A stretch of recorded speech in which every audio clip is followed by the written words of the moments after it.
Muito bom dia, muito boa tarde, muito boa noite. Meus amigos, sejam bem-vindos a mais um Interpretando, esse Interpretando especial de fim de ano. Então, roda a vinheta! Vamos lá!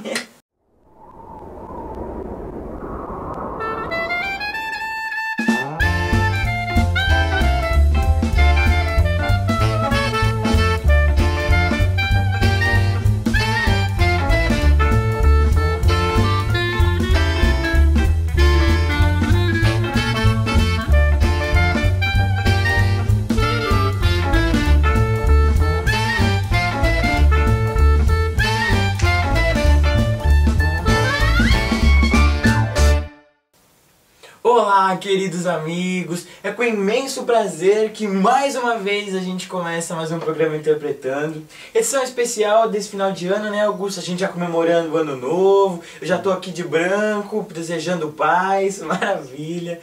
E hoje a gente veio conversar sobre um tema muito legal. A gente veio falar sobre reforma íntima. Acho que a gente já estava devendo esse tema também. É um tema muito recorrente na doutrina espírita. Sempre a gente vai na casa espírita, a gente escuta porque é necessário fazer a reforma íntima, porque a reforma íntima é isso, a reforma íntima é aquilo, mas a gente precisa entender o que é a reforma íntima. E hoje a gente quer explorar melhor o que é isso. E ainda mais nesse fim de ano, começo de um novo ano, esse tema ele é muito recorrente, muito comum de nós ouvirmos não só na nossa casa espírita, mas também na nossa vida, no nosso cotidiano. As pessoas desejam feliz vida nova, que você consiga transformar, alcançar seus objetivos. O que nós pretendemos hoje não é trazer para vocês mais daquilo que vocês já escutam, mas instrumentos, ferramentas que os benfeitores nos dão para que a gente possa refletir sobre tudo que a gente escuta, sobre tudo que a gente deve transformar. Então, vamos lá, vamos entender um pouquinho, ou entender pelo menos a base do que é a reforma íntima. Vamos lá, vamos embora. Então, o que é a reforma íntima? A gente trouxe uma definição bem sucinta aqui para a gente poder dar o gancho no nosso programa. A reforma íntima é a transformação pessoal pautada na renovação dos valores e atitudes em prol do bem. Legal a gente frisar que nós destacamos 3 pontos importantes. É a transformação pessoal, na renovação dos valores e das atitudes. E por que a gente grifou esses pontos? Isso a gente vai descobrir ao longo do nosso programa. Vamos lá. Vamos lá. Vamos começar pela primeira demarcação. Transformação pessoal. A reforma íntima é o movimento do ser para consigo mesmo. Então, o termo pessoal aqui nessa nossa definição, ele pretende demarcar, pretende fixar essa característica da reforma íntima, característica fundamental, primária, de que a reforma íntima, ela acontece do meu ser, da minha consciência, do meu espírito, do meu íntimo, para o meu íntimo mesmo. E isso gera uma consequência de que ninguém é capaz de reformar o outro e o outro não é capaz de reformar ninguém. Então o que nós entendemos com isso? Eu não consigo reformar intimamente o Murilo. Nem o Murilo consegue reformar intimamente a mim. Depende exclusivamente de mim. Mas aí vocês me perguntam, mas Augusto, mas Murilo, como isso pode acontecer? Jesus, quando veio à Terra, ele não tocou o coração de milhares de pessoas, transformou a vida delas. A gente vê aí Divaldo, a gente vê o Chico Xavier, nós vemos tantos discípulos de Jesus transformando a vida das pessoas. Claro, eles contribuem imensamente para transformar a vida das pessoas, mas a reforma íntima cabe a cada um. Eles dão o instrumento, eles dão o combustível, eles dão o sustento, o estímulo para que essa reforma aconteça. Mas esse movimento de reforma, de você pegar esses tijolinhos que esses caras nos dão e construir dentro do coração, aí é conosco mesmo. Eu acho que um exemplo muito bacana que a gente pode dar, Augusto, é que o próprio Jesus, o nosso exemplo maior, o nosso mestre, ele veio à Terra e não falou só para um ou para outro. Jesus falou para todo mundo, não foi mesmo? E ali, diante dos fariseus, nos templos, falou muitas vezes. E essas pessoas simplesmente davam ouvidos, entrava por aqui e saía por aqui o que Jesus disse. Falou a mesma coisa que falou para os outros, só que uns foram tocados porque estavam preparados para receber a mensagem do Mestre, outros nem tanto. E ainda hoje nós ainda não compreendemos tudo que ele nos trouxe. Ah, sim, com certeza. Que a gente consiga se reformar para poder ainda construir com esses tijolos que o Mestre nos deixou, que são muitos e a gente ainda nem tem a arquitetura, a engenharia para construí-lo. É mesmo. Bom, e aqui a gente trouxe uma imagenzinha para podermos entender como esse processo de transformação acontece. Ele acontece em duas vias, num equilíbrio muito importante de nós entendermos. Quando a gente pensa no nosso espírito, no nosso ser, na definição do nosso espírito, nós estamos pensando em uma consciência, em um sentimento. Nós estamos pensando num ser vibrante, que vive o mundo, que está trabalhando no mundo, e uma consciência ativa, uma inteligência que Deus criou. Essa dualidade do espírito, que é uma coisa muito interessante que a gente ainda também não compreende. Mas o que nós queremos trazer aqui é que o movimento da transformação, da reforma íntima, é esse movimento circular. A reforma íntima ela não vai acontecer só aqui ou só aqui. Porque a reforma íntima ela está intimamente ligada à evolução espiritual. E para evoluir, nós precisamos evoluir intelectualmente e moralmente. Então o que acontece? Quando eu acredito, obtenho valores, quando eu racionalmente sigo uma ideologia que faz sentido, eu estou movimentando as minhas ações, o meu coração, os meus sentimentos, educando meus sentimentos. Mas quando eu sinto a energia que vem de Deus, quando eu sinto a inspiração divina, esses tijolos que os emissários de Deus vêm trazer, eu estou educando o meu cérebro, cérebro não, né? Porque espírito não tem cérebro, mas a minha inteligência, a minha consciência, educando essa consciência para que ela continue ativa, trabalhando, nos inspirando para o bem, movimentando os nossos recursos, a nossa psiquismo para que a gente foque no bem. Então, é esse movimento aqui, circular, entre o lado racional e o lado sentimental, intelectual e moral. Esse é o movimento da reforma íntima. Bonitinhos os desenhos, hein, Augusto? A gente procura sempre ilustrar o que nós estamos dizendo para ficar mais fácil. E outro ponto que a gente destacou muito importante é a renovação dos valores e das atitudes. A reforma íntima, ela deve e ela mexe, a verdadeira reforma íntima, ela mexe com todas as bases do ser. É o equilíbrio entre o crer e o agir. Como muito bem o Augusto estava explanando aqui agora, né? O equilíbrio entre a mente e o coração. Mas a reforma íntima em si, ela tem que mexer com tudo aquilo que a gente acredita. Tem que mexer com todo o nosso orgulho. Tem que mexer com toda a nossa vaidade. Quebrar esse ciclo que nós temos dentro de nós. É fazer a gente se movimentar. Botar tudo aquilo que a gente acredita. Tudo aquilo que a gente ouve e muitas vezes que a gente mesmo fala que acredita, mas não coloca em prática. É transformar tudo aquilo que acreditamos em ação, agir. Isso é a verdadeira reforma íntima. Isso faz a gente lembrar daquela parábola que Jesus contou do semeador. Lembram dela? E a gente pode entender, até como o Murilo estava trazendo aqui pra gente, de quem ouviu os ensinamentos de Jesus. Houveram aqueles que ouviram, não concordaram, crucificaram Jesus. Teve aqueles que ouviram, se encantaram, se maravilharam, mas depois que Jesus foi crucificado, voltou para o plano espiritual, eles abandonaram todos aqueles ensinamentos. Mas também houveram aqueles que escutaram aquelas palavras, transformaram a sua vida e agiram em prol do bem. Então, a reforma íntima ela procura trazer esse equilíbrio entre o crer e o agir. Que a gente não só acredite nos valores aqui, mas não haja daqui para fora. Com certeza. E nem que a gente haja daqui para fora sem ter plena convicção aqui dentro de nós. Então, que a gente tenha esse ciclo, esse equilíbrio dentro de nós mesmos. Eu acho que esse é um ponto muito bonito que o Espiritismo traz pra gente também, né? Justamente esse equilíbrio entre a racionalidade e também o convite para você abrir o coração, para você sentir toda essa emoção que o Cristo traz, todo esse amor, essa energia, mas ao mesmo tempo ter essa fé, mas uma fé convicta, baseada na razão. O Espiritismo traz isso de muito bonito pra gente também. Isso é confortador, né? Com certeza. Confortador quando a gente sente que as forças da nossa vida, da nossa própria essência, estão em confluência. Quando a gente não tem nenhum lado nosso que está maior que o outro. Isso é muito confortador, isso é muito consolador. Tá aí o Espiritismo. Não é à toa que é a doutrina consoladora, né? Consolador prometido.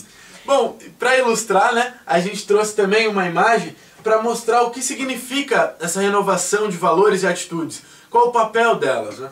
A gente tem aqui uma estrutura, o nosso corpo é uma estrutura, a nossa mente, o nosso espírito em si é uma estrutura. A gente pode até pensar que cada uma dessas barrinhas aqui segurando a estrutura são o crer e o agir. E ali a pedra angular é a pedra que vai fixar essa estrutura. E quando a gente realiza a reforma íntima, a gente realiza justamente, muitas vezes, a troca dessa pedra angular. É trocar os valores e as crenças antigas pelos valores e as crenças novas. Mas esses valores e crenças baseados no Evangelho, baseados em Jesus, transformando para o bem. Bem bacana a gente perceber que até por essa estrutura aqui, que só está colocada para manter essas duas bases levantadas. Mas sem a pedra angular, isso daqui desmoronaria. Desmorona, com certeza. Não é? Então é preciso essa pedra angular. A gente baseia toda a nossa vida, a nossa ação em crenças, em valores, em coisas que a gente carrega no coração e na mente também. Então, que a gente possa ter essa pedra angular bem construída para que a gente possa, né, viver realmente equilibrado e com pedras bem construídas, bem firmadas. Bom, e falando nisso, falando em firmar, falando em construir, a gente colocou aqui um passo a passo da nossa reforma. O que a gente observou das instruções dos benfeitores, a gente tentou dar uma resumidinha em 4 passos bem básicos para a gente poder entender como acontece esse fluxo de uma maneira mais específica. Esse fluxo do coração para a mente, da mente para o coração. Então, 4 passinhos da reforma íntima. Conhecer, educar, transformar e difundir. Então vamos lá. Vamos lá, o primeiro passinho. Vamos abrir a primeira janelinha ali. Que é o conhecer. Mas conhecer o quê? Só estudar? Estudar o Espiritismo? Estudar o Evangelho? Também, mas principalmente... Livro dos Espíritos, pergunta 919. Qual é o meio prático mais eficaz que tem o homem de se melhorar nesta vida e de resistir à atração do mal? Pergunta bem ambiciosa de Kardec, né? Como sempre. E os espíritos respondem muito sabiamente. Um sábio da antiguidade vou-lo disse: conhece-te a ti mesmo. É conhecendo primeiramente, antes mesmo de tudo, quem você é, o que você tem dentro de você, o que você sente que está errado dentro de você e que você precisa melhorar. É claro que, para que a gente possa perceber isso, é necessário primeiro um estudo do Evangelho, conhecer o que é o certo, o que é a verdade. E a verdade é justamente o que Jesus nos trouxe, não é, Augusto? É conhecendo, estudando, aprendendo pouquinho a pouquinho, que a gente vai podendo conhecer também a nós mesmos. Conhecer as minhas qualidades, conhecer também os meus defeitos e a cada dia que eu me deitar, poder refletir comigo mesmo. O que eu fiz de errado, o que eu fiz de certo. Acho que eu estou até adiantando porque tem no próximo slide, não tem? Vamos passar, vamos ver. Murilo aqui, ele tá... eu dei uma adiantadinha, mas não faz mal. Porque logo em seguida vem um comentário de nosso querido Santo Agostinho. Um comentário muito lindo que vocês devem ler no Livro dos Espíritos. A gente coloca até aqui embaixo na descrição do vídeo. Santo Agostinho ele ainda coloca assim que o conhecimento de si mesmo é, portanto, a chave do progresso individual. Santo Agostinho, nesse texto que ele coloca justamente isso que eu estava falando, que como eu vou perceber dentro de mim, conhecendo a mim mesmo, o que eu tenho que melhorar. Então ele põe que todos os dias, ao se deitar na cama, que a gente possa fazer uma reflexão, entender o que eu fiz de errado, perceber o que eu fiz de errado. E ele coloca que, poxa, mas muito estranho eu julgar a mim mesmo, né? Não seria muito narcisista isso, egocêntrico, não sei. E ele coloca que para que a gente possa fazer esse processo, a gente pense no outro. Se o Augusto estivesse fazendo esta coisa, eu acharia legal? E com isso a gente consegue compreender o que é bom e o que não é para a nossa vida, o que a gente deve e o que não deve melhorar. Lembrando, onde está escrita a lei de Deus? Na consciência. Na consciência. O livro dos Espíritos nos traz isso. Com certeza. Então, se a gente aplicar a nossa consciência aos nossos atos, a gente vai estar trazendo a lei de Deus à nossa vida. Então, vamos aplicar essa lei de Deus. Perfeito. Educar. Segundo passo. Então Jesus disse aos seus discípulos: se alguém quiser acompanhar-me, negue a si mesmo, tome a sua cruz e siga-me. É importante a gente dizer que o processo da reforma íntima é um processo de educação do espírito. Você sendo professor de si mesmo e você sendo aluno de si mesmo. Esse processo de educação, como Jesus nos traz aqui, ele passa por um certo conflito entre nós mesmos. Como alunos com dificuldade, nós temos... alunos com dificuldade têm esse embate consigo mesmo de abandonar as práticas ruins, abandonar os costumes que não trazem resultado para a vida deles, por outros que os professores lhes trazem e que são métodos eficazes e tudo mais. Então, nós, com a nossa consciência, vamos observar a nossa vida. Observar na nossa vida, vamos como foi o passo conhecer. Agora é o passo de educar. Então vamos educar a nossa consciência, vamos educar as nossas atitudes para que a gente elimine isso, ou pelo menos tente alertar, sinalizar tudo isso que nós estamos fazendo de ruim, para que aos poucos a nossa prática, o nosso coração vá adquirindo essa prática do bem. Um exemplo, numa dieta, vamos dar um exemplo de uma dieta, eu acho que uma dieta é um bom exemplo. Sim, com certeza. Nós costumamos ter hábitos alimentares terríveis, né? A gente come qualquer porcaria, comemos várias coisas. Primeira coisa que a gente vai fazer numa dieta, o que é? Quando você está com vontade de comer uma coisa, você pensa, opa, não posso comer isso que eu estou de dieta. Ou deveria ser assim. Deveria pensar, né? Mas a pessoa pensa assim, não, eu preciso emagrecer, então eu não vou comer isso. Olha o que ela está fazendo. Ela está educando o corpo dela, educando a consciência, para sinalizar quando a nossa atitude estiver contrária aos nossos propósitos. Esse é o processo de educar. E o que Jesus nos traz aqui é que a gente realmente negue a si mesmo, negue esse homem velho, tome a cruz desse sofrimento, que toda transformação na nossa estrutura de homens falhos, ela carrega um pouquinho de sofrimento, um pouquinho de dor, mas tomemos isso e nos transformemos junto com Jesus. Negar-se a si mesmo não é um processo fácil. Não é fácil. E o terceiro passo, que é muito mais difícil do que qualquer outro, né? Transformar, né? E justamente sobre o não ser fácil é que fala isso. Está no Caminho, Verdade e Vida, capítulo 19. Mas o trabalho de purificar não é tão simples quanto parece. Será muito fácil ao homem confessar a aceitação de verdades religiosas, operar a adesão verbal a ideologias edificantes. Outra coisa, porém, é realizar a obra de elevação de si mesmo, valendo-se da autodisciplina, da compreensão fraternal e do espírito de sacrifício. Gente, é justamente o que fala aqui. Porque uma coisa é a gente... ele fala de verdades religiosas, mas vale num geral, né?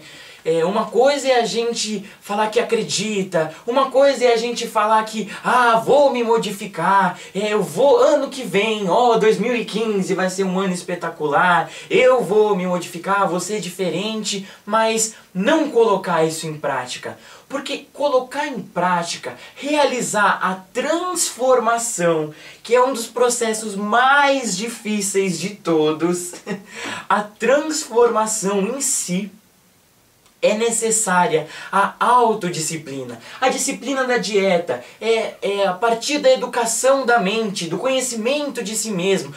Não posso comer esse doce porque vou engordar.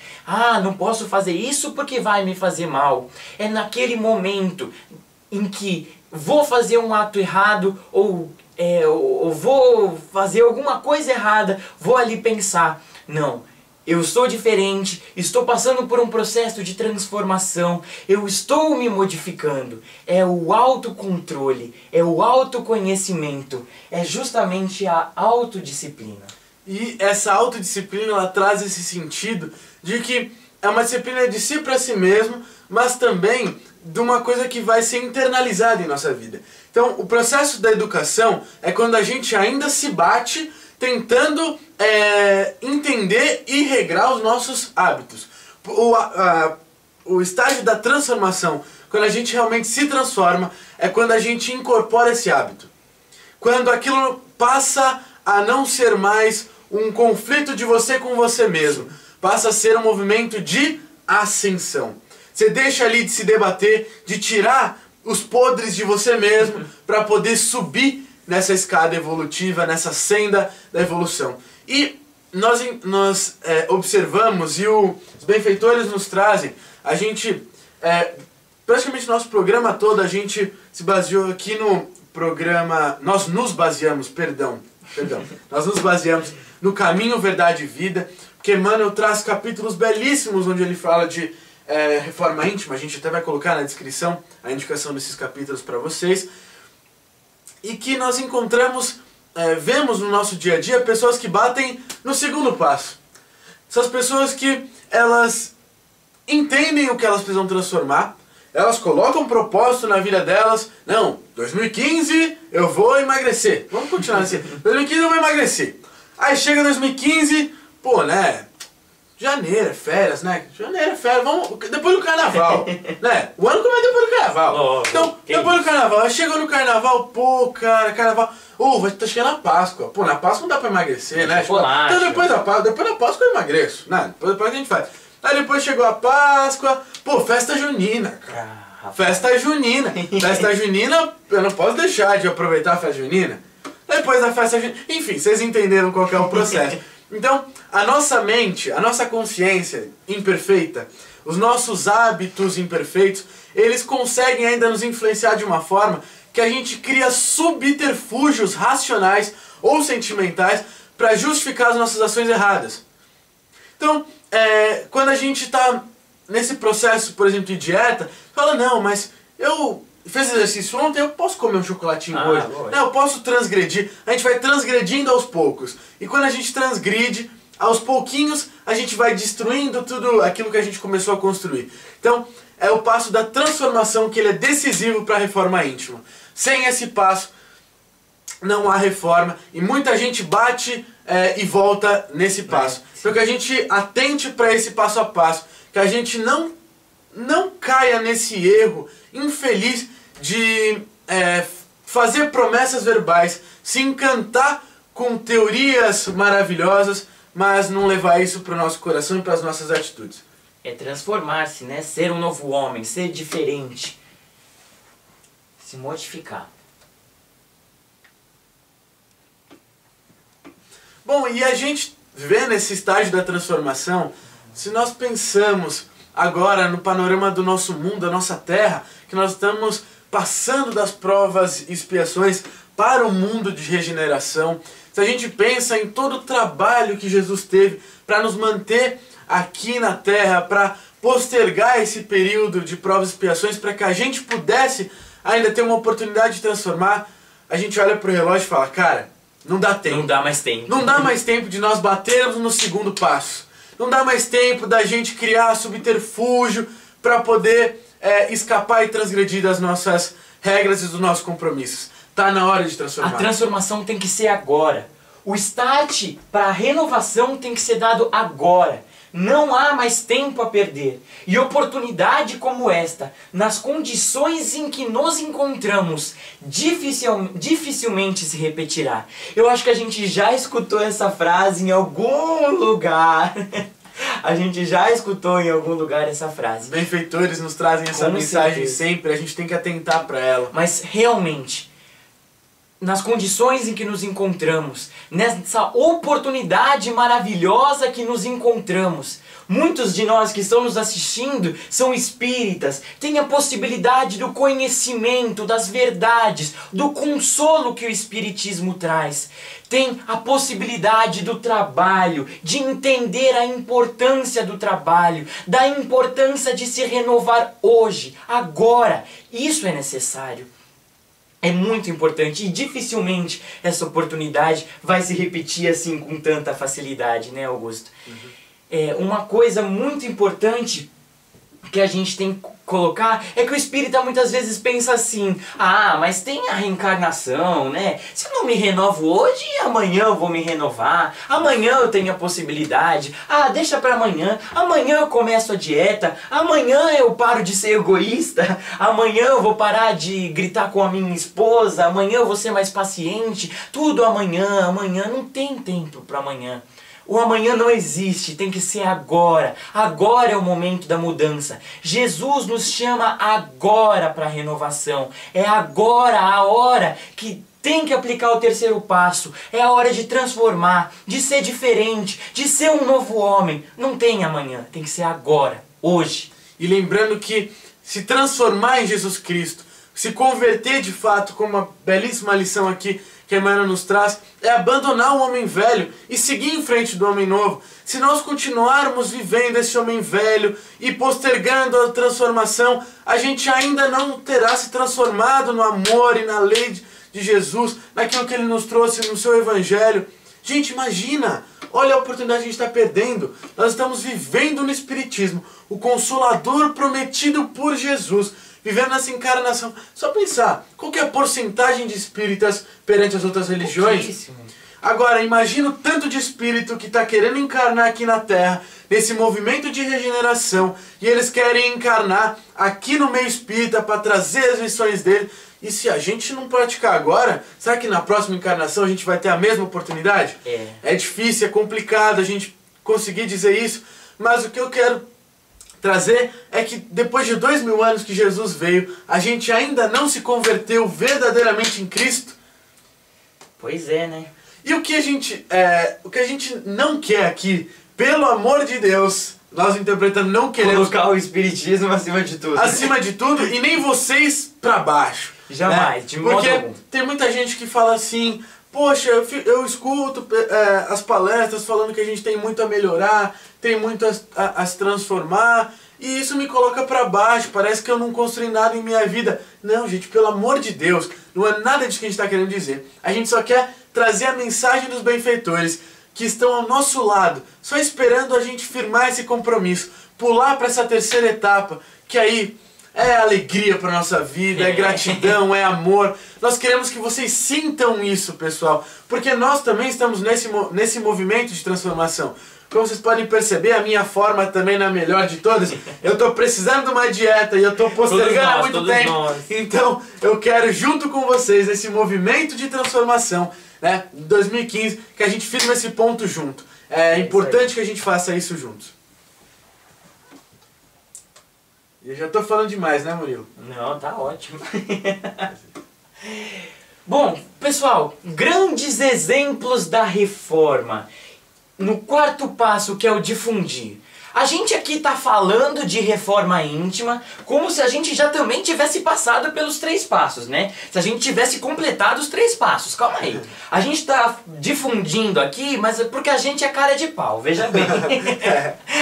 Todos nós estamos aprendendo a reforma íntima é um processo longo, é um processo demorado, mas que é urgente. O que a gente faz é tentar ser um pouquinho médium daquilo que os benfeitores nos trazem. É isso né? mesmo. Então se Chico foi médium de Emmanuel, a gente quer tentar ter a pretensão mínima de ser médiuns de Emmanuel para trazer para vocês essas mensagens belíssimas, né? Que a gente possa aprender junto, que a gente possa refletir junto e não, de modo algum, querer ser pessoas como esse cara aqui, Paulo de Tarso. Meu Deus, Paulo de Tarso dispensa apresentações, com certeza todos conhecem Paulo de Tarso, mas uma coisa muito bacana é que Paulo de Tarso foi um dos maiores reformados que a gente tem conhecimento dentro do cristianismo. Paulo de Tarso foi convocado diretamente por Jesus.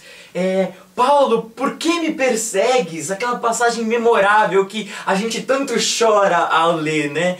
Paulo, por que me persegues? E naquele momento Paulo entende toda a grandiosidade daquela situação. E Paulo se renova, Paulo se reforma. Naquele momento Paulo se autoconhece, Paulo se autoeduca, Paulo se transforma e passa a difundir, ser um difusor do Evangelho de Jesus. Paulo foi convocado diretamente pelo Mestre para sua renovação interior. Sua mudança foi radical e tornou-se grande propagador da Boa Nova. No livro Paulo Estevão, Emmanuel coloca, bem na introdução, ele coloca uma passagem que eu acredito ser muito interessante. Ele coloca justamente isso, que Paulo foi chamado diretamente pelo Mestre, teve o apelo direto pelo Mestre. Mas Emmanuel coloca assim, muitos poderão dizer, mas Paulo foi chamado diretamente por Jesus, né? E eu? E Emmanuel diz que todos aqueles que têm o coração minimamente sensível são chamados, sentem diariamente o apelo do Mestre. Jesus convida a mim, convida ao Augusto, convida a você, interpretador, todos os dias a se renovar, a ser diferente, a trabalhar na seara do bem. Belíssima lição. E nós temos mais uma grande missionária, difusora do Cristo, que Emmanuel diz que é o maior exemplo de reforma íntima que a gente pode encontrar, mais até do que Paulo. Claro, cada um tem o seu valor, a sua conquista, mas Madalena é uma figura realmente notável e às vezes desvalorizada no meio espírita, pra gente, que a gente possa atentar para a história dela. Maria Madalena teve sua vida radicalmente transformada após o contato com Jesus. De pecadora, modificou todas as suas feições interiores, entregando-se completamente ao trabalho ininterrupto no bem. Pessoal, é só a gente imaginar. Paulo passou por essa transformação notável, mas ele já era um doutor da lei. Ele era alguém já ligado à religião e que tinha uma paixão muito grande por Deus e por querer seguir as regras da religião. Agora vamos pensar em Madalena. Madalena era uma pecadora. Ela tinha vícios da carne, era alguém completamente no limbo ali da sociedade. Apesar da sua condição financeira, espiritualmente ela estava perturbadíssima, mas apenas com o contato de Jesus, com uma brecha que Jesus tocou, com essa sensibilidade que ela tinha mínima no coração dela, um pontinho de luz, uma fresta que conseguiu atravessar aquela escuridão que cercava o coração dela, conseguiu abrir as portas e arrancar todas essas escuridões, e ela se tornou uma das trabalhadoras mais fiéis de Jesus. E como, não digo recompensa, mas como reconhecimento e lição para todos nós, para quem foi que Jesus apareceu logo depois de ressuscitado? Foi a primeira, Maria. Foi a primeira. Então, que nós possamos ter o exemplo de Maria como grande difusora do Mestre em nosso coração. Mas aí você pode me perguntar, poxa, mas Paulo saiu pregando pelo mundo inteiro, pela Europa toda, a Boa Nova. Maria de Madalena, a gente não encontra registros dela falando e pregando. Mas será que para pregar a Boa Nova, para difundir o Evangelho, a gente precisa falar? Eu acho que o movimento do coração, as atitudes no bem, a caridade, essa é a verdadeira pregação do Cristo. Trabalhou durante muitos anos após a sua conversão com leprosos, né, Augusto? Sim. Muitos anos cuidando de doentes. Se negou completamente para se doar ao outro. Lições maravilhosas também que a gente consegue com Maria Madalena. Então, pessoal, que a gente tenha bem fixado em nossa cabeça.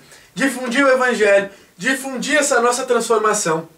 não é apenas com palavras. Isso é a função de alguns de nós, mas difundir com gestos, com atitudes, com carinho, com abraço, isso é o fundamental.